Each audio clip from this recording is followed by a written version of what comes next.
on a vécu une longue période de l'apartheid et puis la nation arc-en-ciel est née. Cette date, vous l'avez précisé tout à l'heure, hein, Constant Djangba, 1994, avec Nelson Mandela, sorti de prison, devenu président de la République pour un mandat pour asseoir justement cette nation arc-en-ciel. Est-ce que les cartes justement vont être redistribuées avec ces élections générales, mais surtout législatives, puisque ce sont les élections législatives qui donnent le président de la République en Afrique du Sud?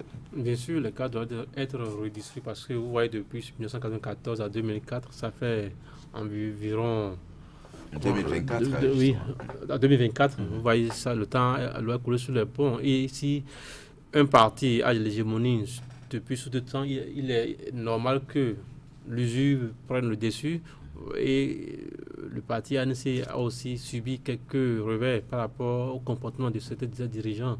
Vous avez vu le question de corruption avec l'ancien président Thabo Mbeki et Jacob Zuma, ensuite, qui n'a pas pu être justement candidat à ces élections législatives, même si son parti est contesté dans la liste. Il y a également Cyril Ramaphosa qui a aussi des soupçons de corruption. Donc, depuis Thabo Mbeki, et la présidente de l'Assemblée nationale, justement. Donc depuis, à part le père de l'ANC, nommé Nelson Mandela, tous les présidents qui se sont dit ont eu des questions de corruption. Vous vous rappelez, avec Cyril Ramaphosa, on a découvert 500 000 $ dans sa ferme. Tout ceci, ça a fragilisé l'ANC qui de plus en plus ne reflète pas l'idéal au début incarné par Nelson Mandela et beaucoup de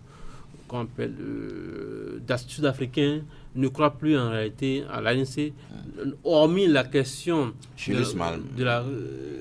le jeune justement très qui incarnait la jeunesse de l'ANC, Malela, qui justement a créé son parti politique et un parti d'opposition également. Bien sûr, avec je crois l'Alliance démocratique, il est en train d'avoir actuellement quelques sièges à l'Assemblée nationale également, c'est aussi une prouesse. Donc, les Sud-Africains aussi s'attendaient beaucoup à ce que l'ANC résolve certains problèmes à l'interne. Il a cité la question des terres arables, des terres cultivables qui est encore détenues par les Blancs jusqu'à présent. Il y a d'autres questions d'inégalité dans la société que l'ANC n'a pas encore pu résoudre. Tout ceci fâche énormément les Sud-Africains qui ne voient pas l'ANC comme la solution à leurs problèmes. C'est vers la partie déterminée, mais d'autres problèmes demeurent. C'est ce qui explique d'ailleurs la perte de la majorité absolue par l'ANC actuellement.